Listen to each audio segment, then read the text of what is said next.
Lost Highways from History, Colorado is made possible by the Sturm Family Foundation, proud supporters of the humanities and the power of storytelling for more than 20 years. And by a major grant from the National Endowment for the Humanities, exploring the human endeavor. A note of caution to our listeners. This episode contains graphic discussions and descriptions of racial terror and violence. I can't tell you how long I've known about it or when I heard about it, but I do know it just broke my heart to hear about it. And the sad part is that there have been other incidents in Colorado that aren't necessarily registered as lynching or anything like that, but a lot of dark stories that family members and people have talked about growing up, so nothing official, but it horrified me. It didn't surprise me, but it horrified me to hear how bad that was. Our lives have been in danger all over the place anyway, so it's a sad commentary about humanity, unfortunately. I call this poem to Preston. Sometimes I wonder, at what age do we know our songs? At what time do our bodies become our melodies, our cadences, our chords? I can still hear my grandma humming a ditty into a meal, and I wonder what your father is saying, Preston, to trick you and your brother's hunger into bedtime, to trick the house into cradling itself to sleep. Yeah, sometimes I wonder. I wonder if we all have the same fascinations of fire. Lord knows you must not. The act of putting a fresh log into the stove and watching the house cradle itself to sleep. Do you ever wonder where embers go? Have you imagined their return to the sun? I hope you did, Preston. Because a star ain't nothing but a fire.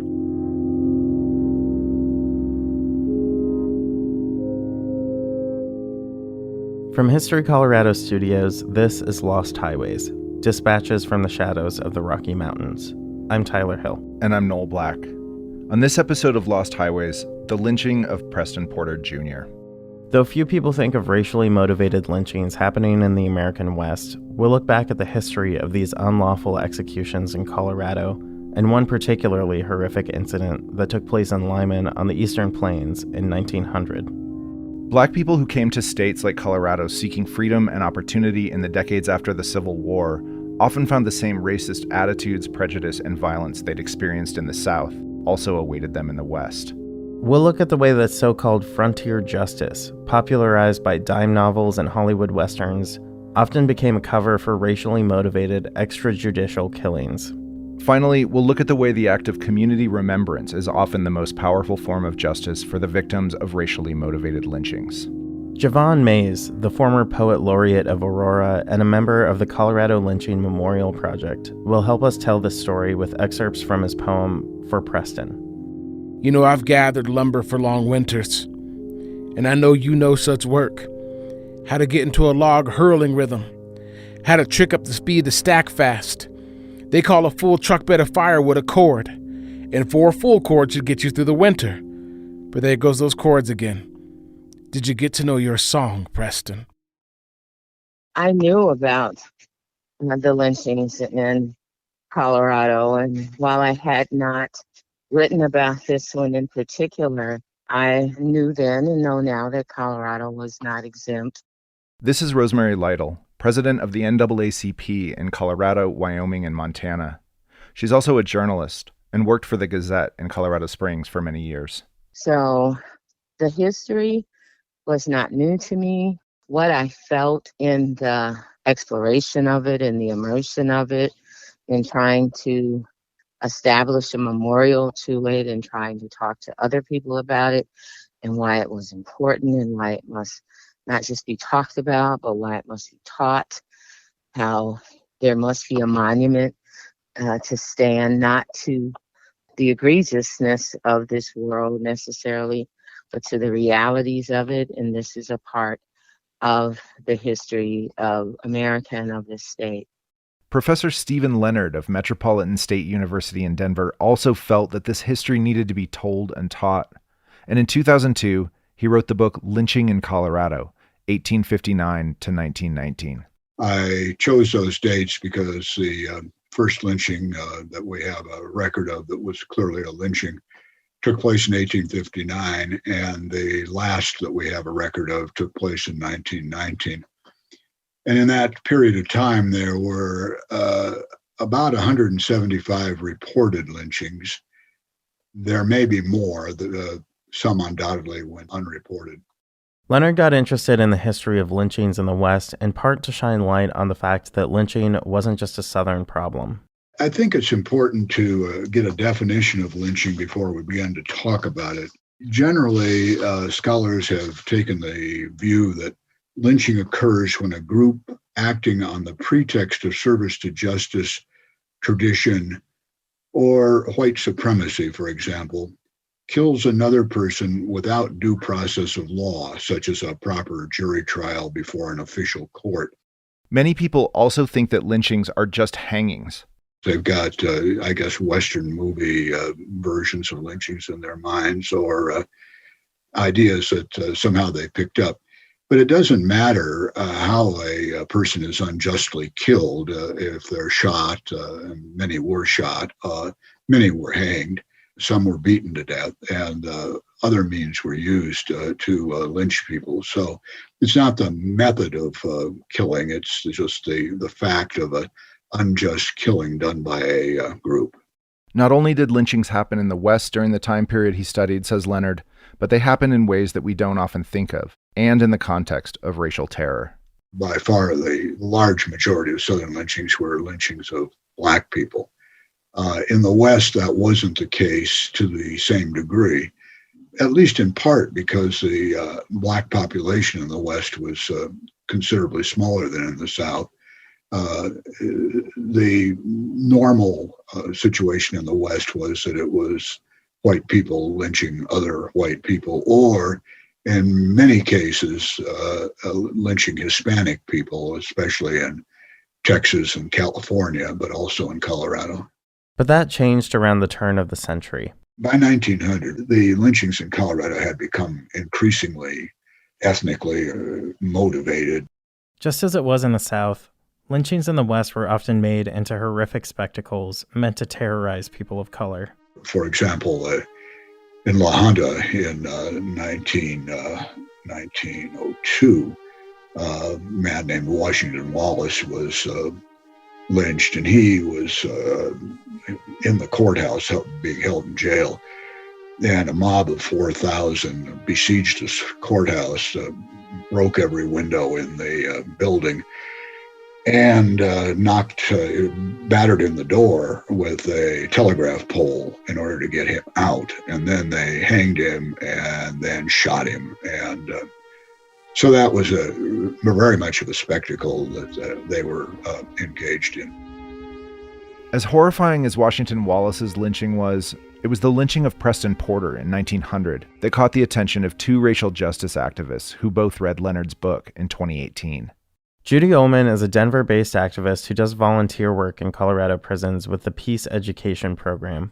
I started wondering about lynching in Colorado, and that's when I found Stephen Leonard's book, Professor Leonard, Lynching in Colorado, 1859 to 1919. And that's when I read about Preston Porter. And here's Anthony Suggs, who also discovered the book around the same time. I was working for the Episcopal Church in Colorado as the missioner for advocacy and social justice. So in that role, one of the main focus areas was racial justice. And to do that a little bit better, I wanted to get to know the landscape of racial justice in Colorado, which led me to research if there had been any lynchings in Colorado. So I did some research and found out about Preston's story and was really horrified by it and wanted to learn more. When Stephen Leonard's book brought Suggs and Ollman together, Colorado was on the verge of becoming one of the first states in the country to pass a constitutional amendment that would formally abolish all slavery. To this day, incarcerated people can be treated as slaves under the 13th Amendment to the United States Constitution. And in 2018, Colorado passed an amendment to remove similar language from the state constitution. With the push to abolish slavery in Colorado in full swing, Suggs and Ollman both felt the time was right to remember Preston and tell his story.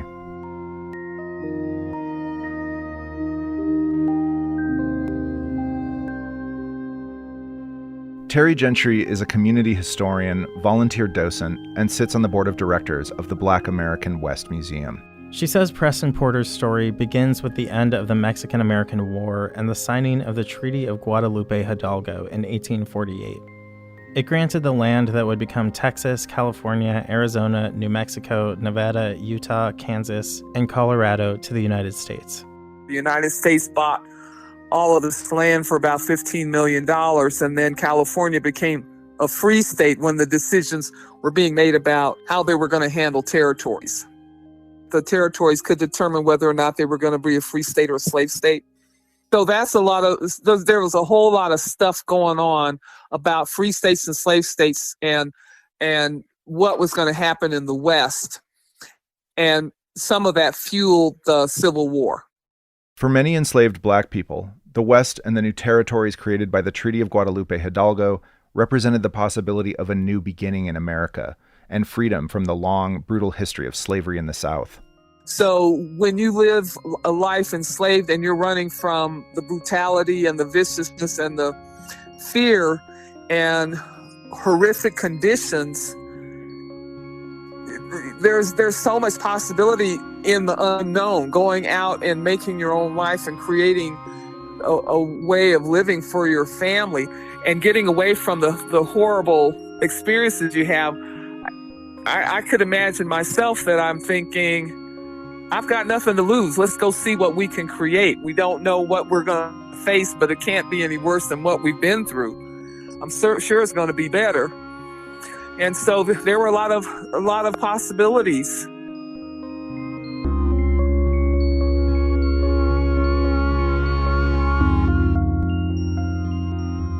It was in this context that Black migrants known as exodusters came west, often as homesteaders, willing to risk everything for the chance at a fresh start. Some started all-Black settlements like Nicodemus, Kansas, and later Deerfield, which we covered in Season 1 of Lost Highways. But just because they escaped the South and found land or work in free states after the Emancipation Proclamation didn't mean they'd escaped the culture of slavery in the U.S. and the many prejudices that fueled it. We had a lot of folks in Colorado that didn't want to see us here. They sure had the same attitude and perspective on making sure that they kept us in our place. After Reconstruction fell short of the hopes some had for a more equal and equitable United States, Jim Crow, along with other laws and prohibitions, made sure formerly enslaved Black people were kept at the lowest rung of the social ladder in every facet of public life, more often than not, leaving them free in name only. There were so many egregious laws and policies put in place around the country during the Reconstruction era to pull us back as close to slavery without calling it that. So they could continue to use our labor for free or continue to make profits off of our backs and continue to keep us contained, still having to have a pass to move from one place to another. When the voting was put in place, having poll taxes, having tests to take to vote, and all of these policies and procedures to continue to keep us contained, keep us restricted, and to take away and chisel away at any little bitty rights that we might have acquired through the 13th, 14th, and 15th Amendments, the Civil Rights Act of 1866. Gentry says that lynchings became increasingly common during this time between the late 1870s and early 1900s.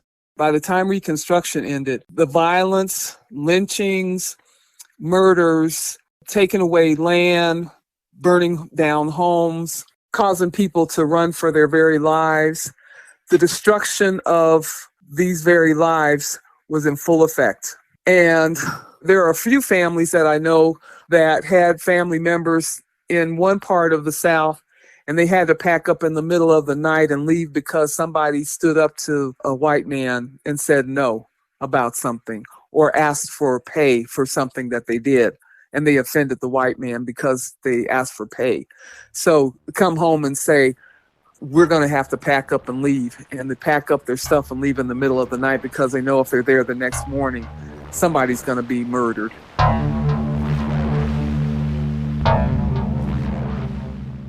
For many black men, the safest place to be was in no one place for very long. Construction had begun on the Transcontinental Railroad in Council Bluffs, Iowa in 1863, shortly after the start of the Civil War, and by 1869 it reached all the way to San Francisco in a single, near 2,000-mile-long stretch of continuous track. And as train travel opened the West to miners, settlers, and tourists in the decades that followed, black men found work and a home of sorts on the trains.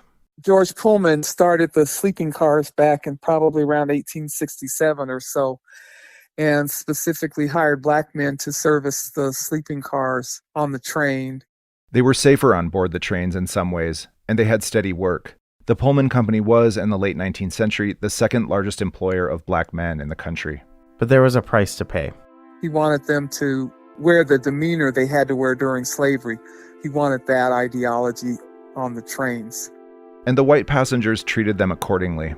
There was always an expectation of the behavior that the black men had to portray on the trains, but at the same time they were invisible and not necessarily treated with dignity and respect. There was just, boy, you better get my luggage, or boy, that kind of stuff.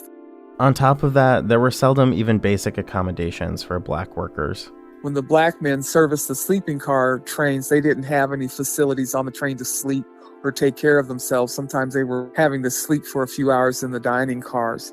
Some depends on where you are. Sometimes they had to wait till the train pulled into a station that they could get off the train and go use the colored restroom. There were so many things that they had to confront on the trains with what they were allowed and not allowed to do. Long before the Supreme Court ruled that so-called separate but equal Jim Crow laws were constitutional, in the Plessy versus Ferguson case in 1896, black people were treated as an underclass. You had to disconnect who you are from what you did so that it wouldn't tear your heart out of your chest. Some of the men who worked the railroads also did other jobs, like track maintenance and filling coal tenders, that required less degrading performance for white people. So the Pullman porters and waiters were the primary, the largest number of folks on the trains, but you had all these support systems around the trains, a lot of other jobs that were done in support of the train system because it was the most important transportation system we had back in the day. Because there were so many black men working on the trains, many of their families would make their homes in cities along the line. Mostly they'd settle in places like Denver, where there was relative safety in numbers. We had quite a few black families move into Colorado the latter part of the 19th century, and then a real explosion after the turn of the century. So the Porter family, that they were part of that experience. They moved from Kansas to Colorado. Like so many other black men at the time, Preston Porter Sr., his eldest Arthur, and his 15-year-old son Preston Porter Jr. took the train west. And in mid-November 1900, they got off in Lyman, Colorado to do work on a branch line for the Union Pacific. They say in music, a chord is a harmony of 3 notes. And I think about you, signing the pages of the Gospel of Luke, tearing them out and handing them to your future executioners. 1, 2, 3. And how they use those as invitations to your concert.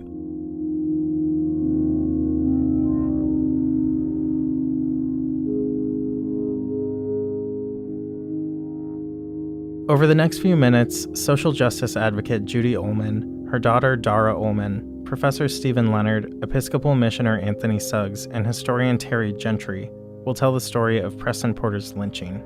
Again, this story is extremely disturbing. Preston and his brother and father were in Colorado to work on the railroad. They actually lived in Kansas. So they were here temporarily working on the railroad. in the Lyman vicinity. And there was a brutal rape and murder of a girl. Some accounts say she was 12, some accounts say she was 13. And there was a girl in the vicinity named Louise Frost who was murdered. The accusation was that she was raped. A lot of the farmers around that area were very much enraged by her death. But right off the bat, there are newspaper accounts that say this must have been committed by a black man. And so the only people that they questioned in relation to that crime were black and brown people. They never did an investigation to find out who killed her. They just decided, since this black man happened to be in town working on the railroads, that that's the only answer to the fact that this little white girl was killed. Preston, his father, his brother were picked up in Denver. I think they were in Denver to cash their check at the Union Pacific. This is all documented in the newspaper. So they arrested, from what I understand, they arrested the dad and his two sons and beat them and brutalized them mercilessly. So after they were arrested, Preston was held in a sweatbox. He was tortured. He was basically a confession was coerced from him. They kept him in a sweatbox, and basically they threatened that if he didn't confess to this sexual assault and murder of this child, that they would lynch or they would kill his brother and his father. So, you dehydrate people, which they did by putting them in a sweat box, which, not giving enough water, and you do that for a long period of time. And then you threaten somebody with their brother or their father being lynched also, or being charged with murder. And you have a horrible situation where somebody is very likely going to confess just to not have other people in the family suffer. So he confessed, and but he was asked about his confession. And when he was asked about it, he said, "I confessed in order to save my father and my brother." But of course, as soon as he confessed, then they didn't need to prove anything because they had no direct evidence linking him to the crime. But once he confessed, they sort of didn't need that. And so that's when the calls for his lynching started. Once they had his alleged confession, a mob of at least 1,000 people gathered outside the jail in Denver, and Preston was quickly moved to the Arapahoe County Jail in secret. Since the crime had been committed in Lyman, Sheriff Freeman made arrangements to take him back to Hugo, the county seat, just 15 miles beyond Lyman. But many, including Colorado Governor Charles Thomas, a former Confederate soldier, believed that Preston would be lynched and didn't try to stop it. Newspapers like the Denver Evening Post all but called for Preston's lynching on their front pages after reporting the details of Preston's confession that would undoubtedly have seemed like proof of his guilt. Headlines like "Wild Mob at Lyman, Impatient for Blood of Porter" on the front page made the lynching seem virtually inevitable. And like so many other lynching victims, Porter's guilt was presumed by many even before his confession, because he was a young black person, not even 16 years old, and the victim was a white girl. Despite inconsistencies in his confession and irregularities with the evidence against him, news of his admitted guilt in the papers sealed his fate. But of course, he never made it to Hugo. He was taken off the train by a mob, an angry white mob, at Lake Station, which is just outside of Lyman. According to the Denver Evening Post, 12 men boarded the train, subdued the sheriff, and led Porter off the train with a noose around his neck. It's doubtful that Sheriff Freeman had any real intention of resisting the mob that awaited Preston and Lyman, even if he could have. Sheriffs are typically elected officials, and he would have known that any attempt to prevent Porter's lynching in Lyman might have put his career on the line, if not his life. And then he was taken a short distance. They wanted to have him burned at the stake at the site of the crime. I think they wanted a spectacle, pretty obviously, or they felt that they had to, teach a lesson of some sort. And then actually they waited because they wanted, people were coming, to view the lynching, because it's what's known as a spectacle lynching, which is where, crowds gather. And so they waited for trains to come from Colorado Springs and from Denver. Until the crowd reached over 300 people. The Los Angeles Herald reported the crowd of men and boys at around 200, but counts vary.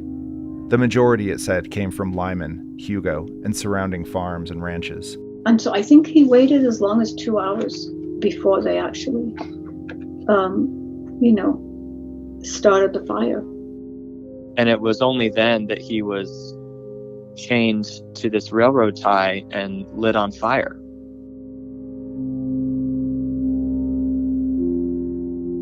Your solo on that stake, your terror on that tie, the cadence of your chains, the choral of your kerosene, accenting a symphony of splinters as your throat became their justice. Do you think they heard you, Preston? Did they register the register of your wails, your weeping? Did they, Preston? Did they hear your family in your lungs as you went from kin to kindling? Did they see your human as your skin molted? Did they catch the signals in your smoke? A telegraph had been set up near the site of the lynching for reporters, and the Los Angeles Herald published one of the most harrowing accounts of Porter's death on November 17, 1900, the day after.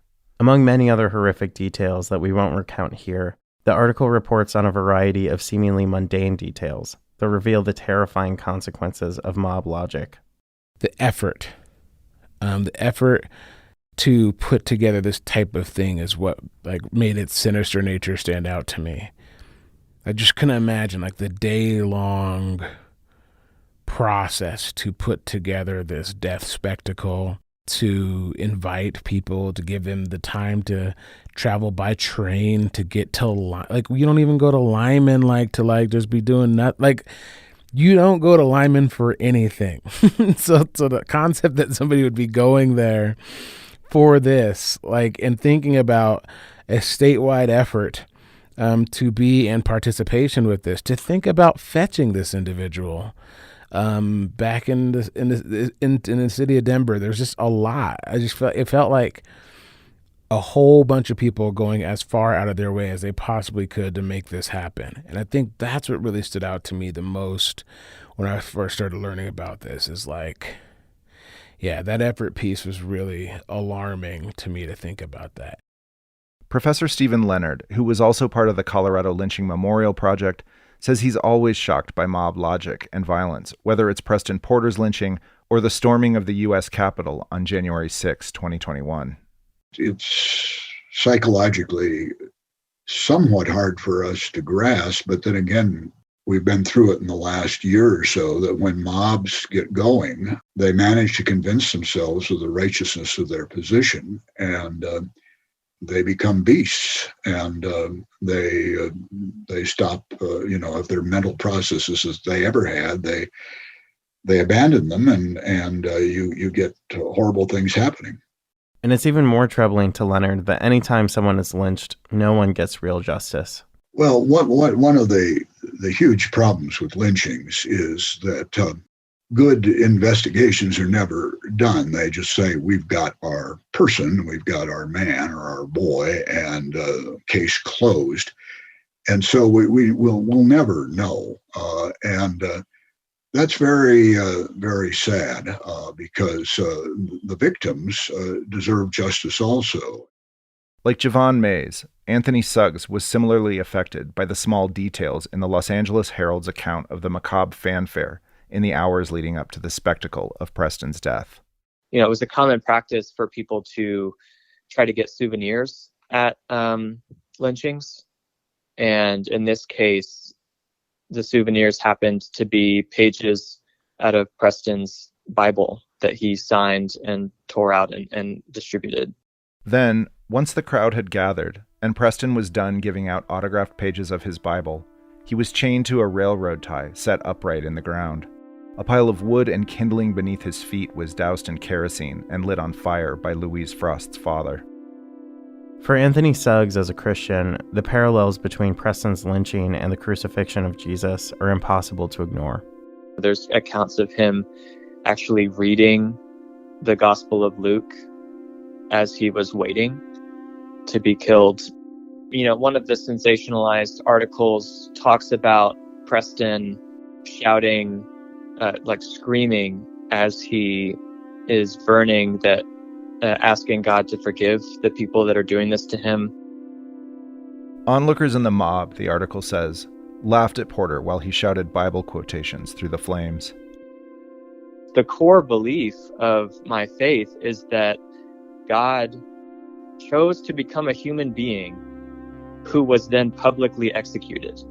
And that was the moment in which he showed incredible power and solidarity with the oppressed of the earth.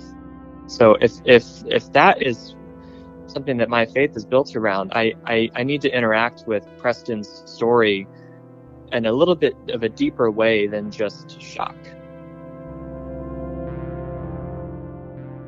For activist Judy Omen, reading the accounts of Preston's death in Stephen Leonard's book was an awakening to the fact that the West had a much more troubling history of racial injustice than she'd ever heard or read about.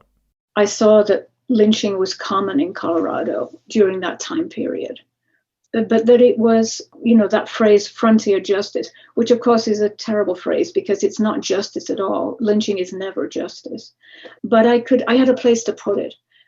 But Preston's outside of that because it was just so much more brutal. So that's what really made me feel like this can't go unnoticed. As chance would have it, Suggs and Ollman both reached out to Professor Stephen Leonard around the same time in 2018 after they read Preston's story in his book. They both wanted to know more about the history of racial terror in Colorado and the West, and Preston's story in particular. Leonard didn't know much more about Preston's case than the brief account he'd included in his book, so he got together with Suggs and Ollman. The three of them decided it was time for Porter's story to be more widely known. And so then I immediately contacted EJI to see if they had a record of Preston's lynching, and they did. And so it was possible for me to volunteer to organize a remembrance for him through their Community Remembrance Project. EJI stands for the Equal Justice Initiative, an organization dedicated to challenging racial and economic injustice in all areas of the American legal and justice system. It was started by a black public interest lawyer named Bryan Stevenson in 1989. He'd been working with unrepresented black prisoners on death row in Montgomery, Alabama, and ended up dedicating his life to seeking justice for the disproportionate number of incarcerated black men in U.S. prisons. Here's Stevenson speaking in a TED Talk he gave in March of 2012. This country is very different today than it was 40 years ago. In 1972, there were 300,000 people in jails and prisons. Today, there are 2.3 million. The United States now has the highest rate of incarceration in the world. We have 7 million people on probation and parole, and mass incarceration, in my judgment, has fundamentally changed our world. In poor communities and communities of color, there is this despair, there is this hopelessness that is being shaped by these outcomes. 1 out of 3 black men between the ages of 18 and 30 is in jail, in prison, on probation, or parole. Judy Omen found out about Stevenson's work when she read his best-selling 2018 memoir, Just Mercy, the same year. I mean, his goal was to really shed light on our history. I mean, what he saw in the work that he did, working with inmates on death row, was, first of all, that lynching had never ended. It had just moved from being outside of the justice system to being within the justice system. And then he realized we have to shed a light on our history because people aren't even aware of what lynching was like. I mean, even that it went on and just the brutality of it, that it wasn't just lynching. I mean, he coined this term racial terror lynching because it was a means to subjugate Black people. Stevenson wanted the Equal Justice Initiative and the remembrance of lynching victims to reach far beyond the walls of the museum. And in 2018, the EJI created the National Memorial for Peace and Justice, also known as the Lynching Memorial. Stevenson's work led him not only to seek justice for those who were in prison, but also to remember and memorialize as many Black people as possible who had been unjustly lynched in the United States. His vision was that this memorial wouldn't just be in Montgomery, Alabama, but that it would reach into every community where a lynching had happened, which would do two things. One, it would recognize that the person that was lynched was a human being with family in a community. So it would recognize that individual person. But then it would also bring the history of that terrible act into the community where it happened, so that the community would have the chance to reckon with that, to look at their past and acknowledge it and, hopefully heal from it. Sometimes, when there's community buy-in, placards or memorial sculptures are erected to honor the victims. But in all cases, jars of soil are collected from the sites of racial terror lynchings and sent to the Lynching Memorial in Alabama to join the many other jars along a wall of jars with the names of the victims. By partnering with the Equal Justice Initiative and the Lynching Memorial, Ollman and Suggs saw an opportunity to bring national attention to Porter's story and the history of racial terror lynching in Colorado. They also got in touch with Rosemary Lytle at the NAACP and began to organize a community remembrance and soil collection ceremony for Preston Porter Jr. and Lyman. On the eastern plains of Colorado, the wind can be spellbinding. Some say it can even sweep. And Lord, how we watched them sweep you under our flagged rug, swept your remains so that you would not, but I think of a sweet Preston and how it can be uplifting, how it can carry you when you can't carry yourself. Oh, I know wind. Out here in these plains, they farm wind to recharge. Turn binded, they watch their houses cradle themselves to sleep.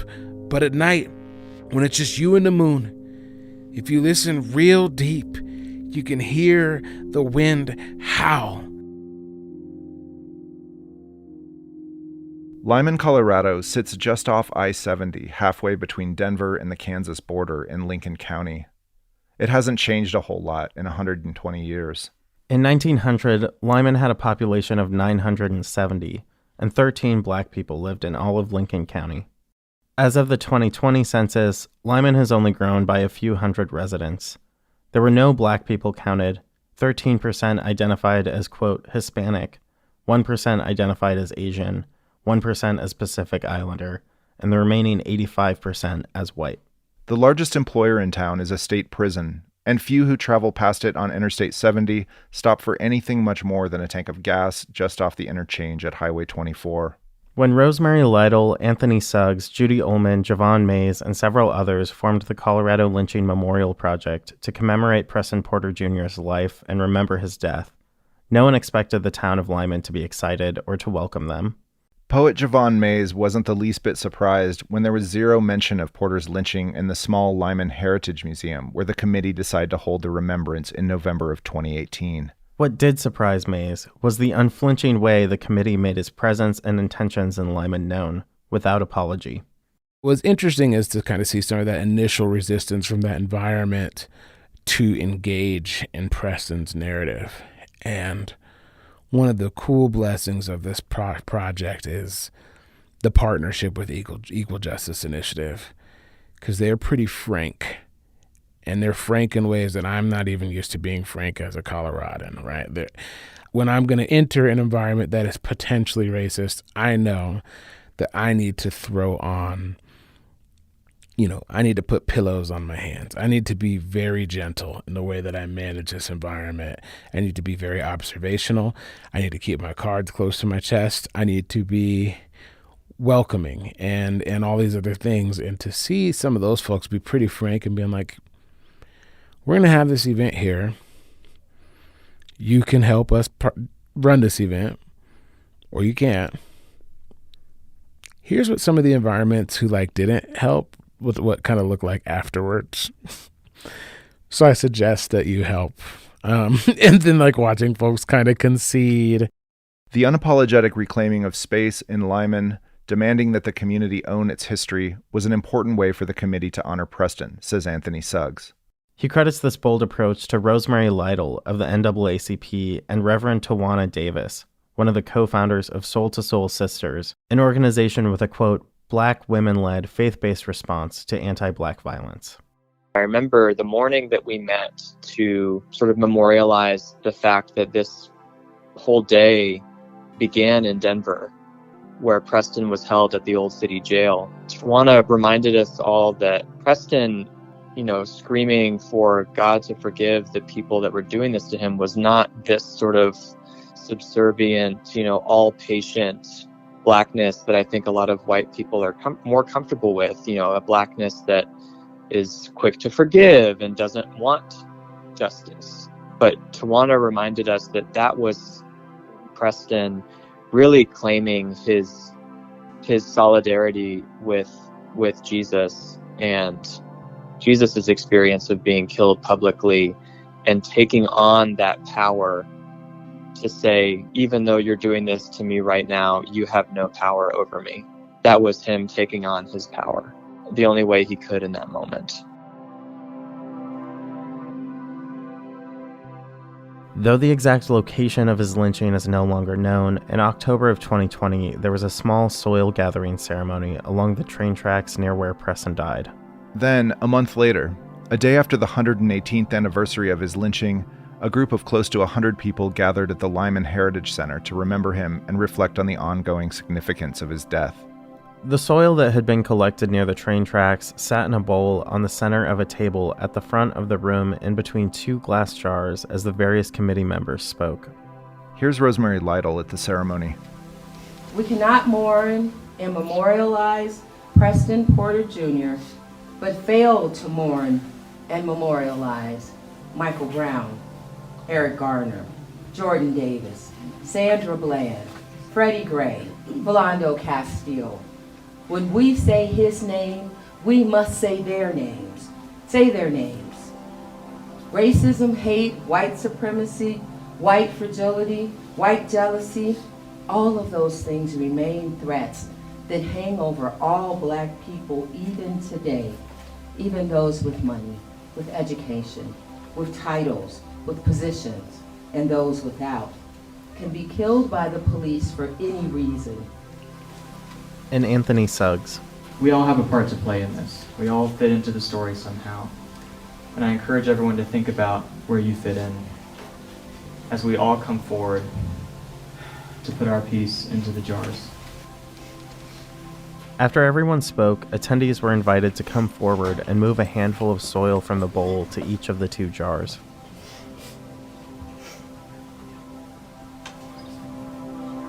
And they say that wolves wail to the sky to call in the pack. And if this is true, then what else is a howl but a song, calling us in to a choir of chords, bottled in confession and confusion, teenaged and tormented, wondering if it was ever heard, and somewhere, under all that brimstone, under all that char, in that Holocaust combustion was a song constructed by a Preston Porter Jr. We learn your chords every time we hear the wind howl on the eastern plains, calling us in, reminding us that we have some songs to teach.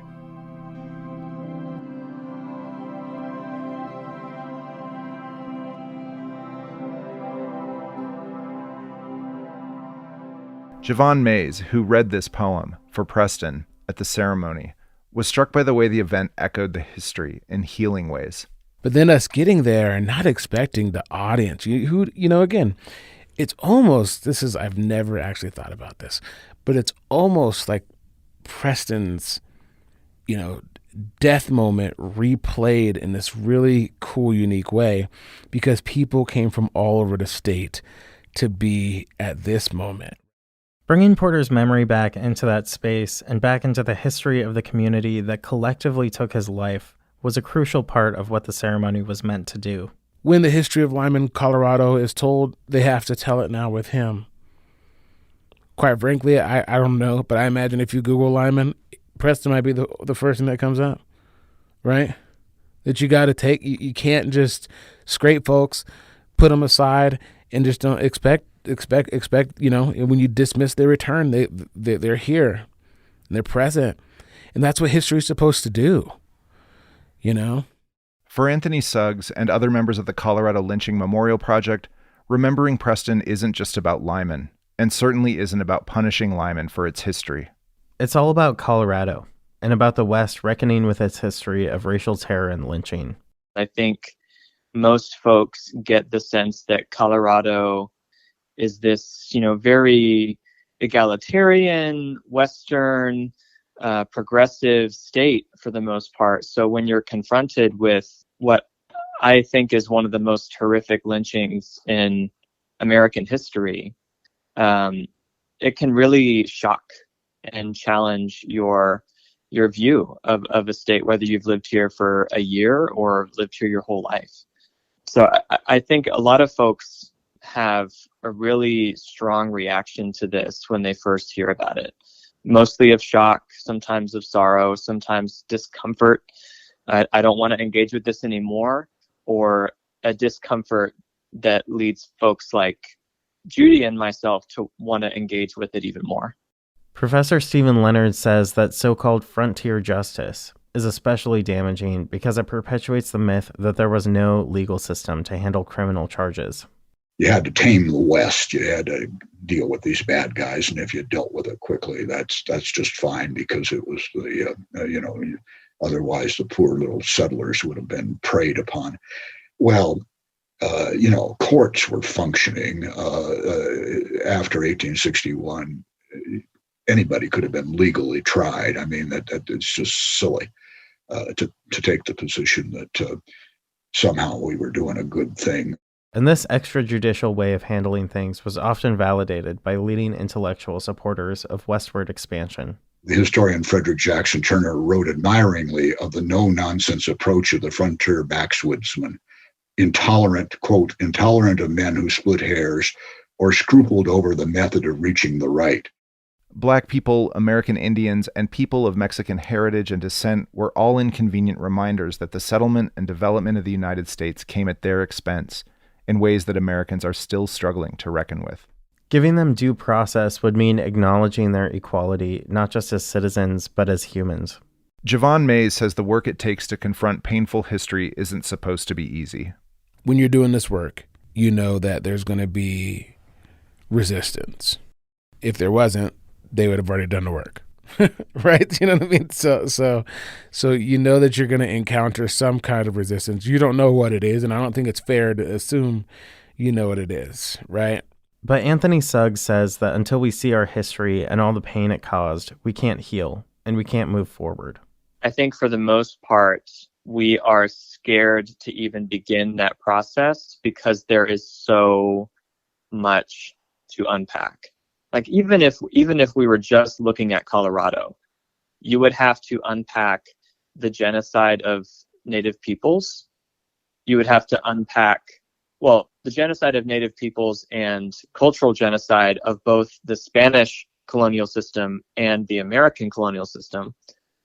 You would have to unpack the violence against Mexican Americans in Colorado. You'd have to unpack violence against Chinese Americans in Colorado, the forced internment of Japanese Americans in Colorado, and the reality of lynching, redlining, segregation, all of it. And that's just Colorado.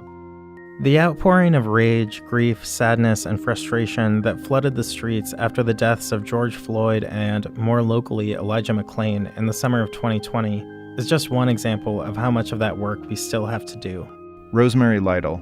Some people, at least, don't think about lynching when they think about an official knee on your neck for 9 minutes, or when they think about being stopped in the middle of a road on your way to your first job and ending up dead, supposedly committing suicide in some Texas jail.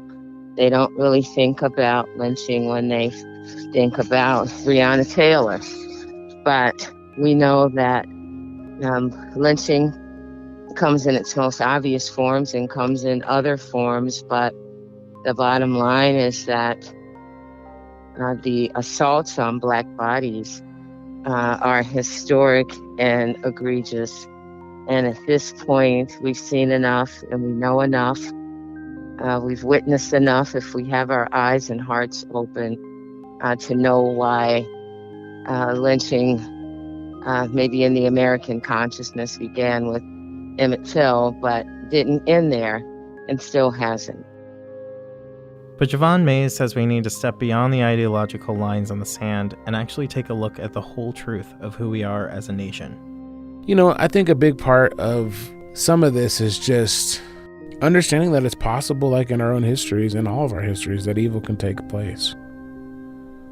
And that if we're complacent, like, evil can run wild. When we're talking about Preston Porter, when we're talking about a Japanese internment camp, when we're talking about hundreds of people slain in Sand Creek. And that's what these events are. This is evil running wild. Terri Gentry says that addressing these evils must be done systemically, and she doesn't know if we'll ever fully move forward as a country until we talk about what she sees as the common thread that ties together everything from chattel slavery to mass incarceration, economic inequality, and even the climate crisis.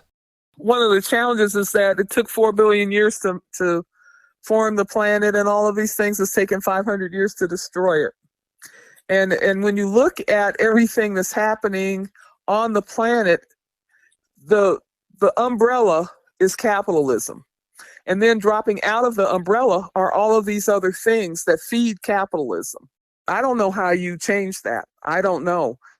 Because it's been a work in progress for 150 years or more, and we're still fighting the same issues that we fought when slavery ended.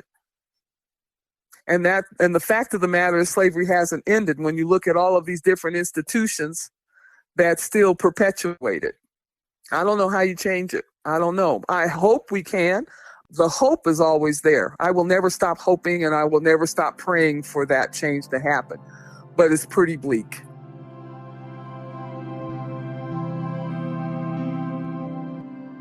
Sometimes I wonder, at what age do we know our songs?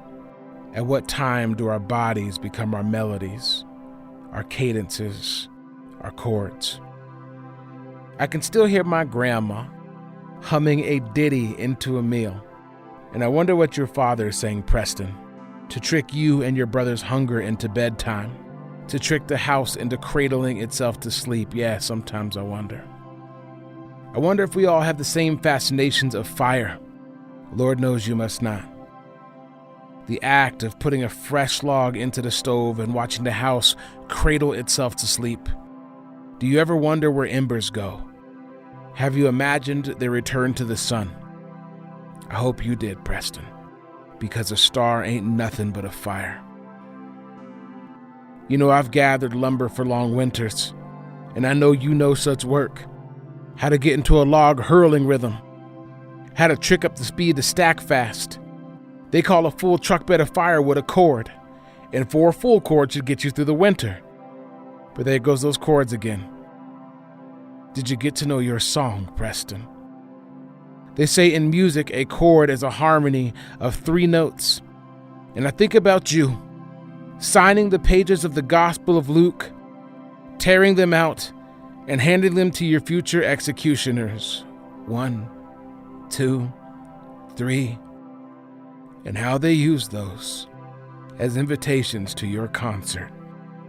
Your solo on that stake, the terror on that tie, the cadence of your chains, the choral of your kerosene, accenting a symphony of splinters as your throat became their justice. Do you think they heard you, Preston?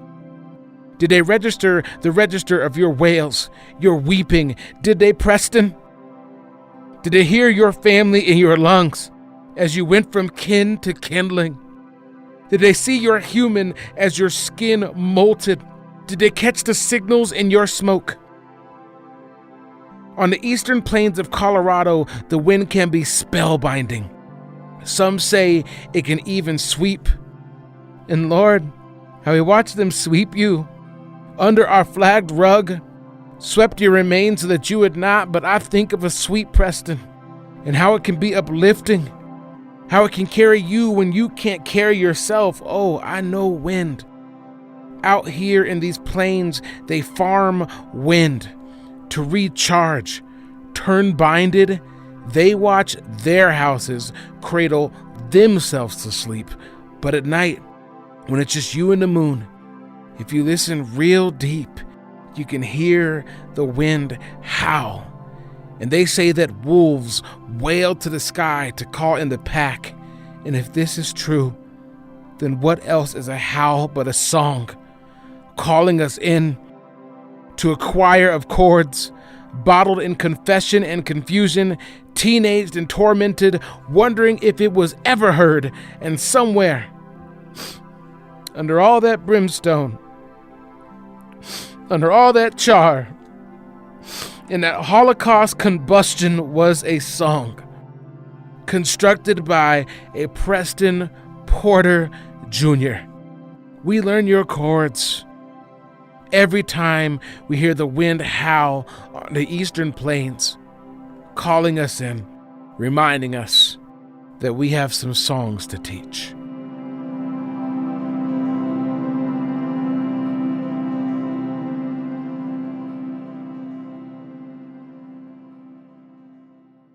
As we mentioned at the beginning, the racial violence discussed in this episode is disturbing. For more information and resources on racial trauma, please visit this season's website at historycolorado.org/losthighways.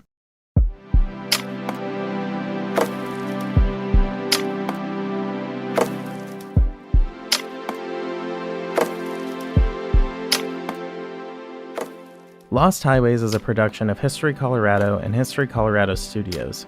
It's made possible by a generous grant from the Sturm Family Foundation, with particular thanks to Stephen Sturm and Emily Sturm, and by a major grant from the National Endowment for the Humanities, Exploring the Human Endeavor. If you enjoyed this podcast and want to support it, please become a member of History Colorado. You can get 20% off your membership at historycolorado.org/podcast discount. Plus, you get all kinds of great benefits like free admission to our 8 museums around the state, where you can learn more about the stories we tell on Lost Highways. You'll also get a subscription to the Colorado Magazine, which includes access to insightful articles and compelling perspectives on Colorado's past. And even if you don't become a member, you can still get $2 off admission to any of our museums just by mentioning the podcast. A very special thanks to Susan Schulten, our history advisor on this episode, and to Managing Editor of Publications Natasha Gardner and Chief Creative Officer Jason Hansen, our story editors. And to Ann Sneesby Cook for newspaper and periodical research. Our assistant producer is Maria Jose Maddox, and Luke Perkins is our intern. If you'd like to see a transcript of any of our episodes, either as a matter of accessibility or because you'd like to use Lost Highways in your classroom, you can find them at historycolorado.org/losthighways. Tyler Hill, my co-host, composed the music for this episode. Our theme is by Connor Bergal. Many thanks to our editorial team: Jason Hansen, Sam Bach, Sean Boyd, Kimberly Cronwall, Jose Ortega, Julie Peterson, Angel Vigil, Marisa Volpe, and Zach Workowicz. And to our advisory group, which includes Stephen Sturm, Emily Sturm, Jason Hansen, Thomas Andrews, Jonathan Futa, Charlie Woolley, Susan Schulten, Tom Romero, and Kara DeGette. Finally, thanks to the entire staff at History Colorado. I'm Noel Black. And I'm Tyler Hill. Thanks for listening.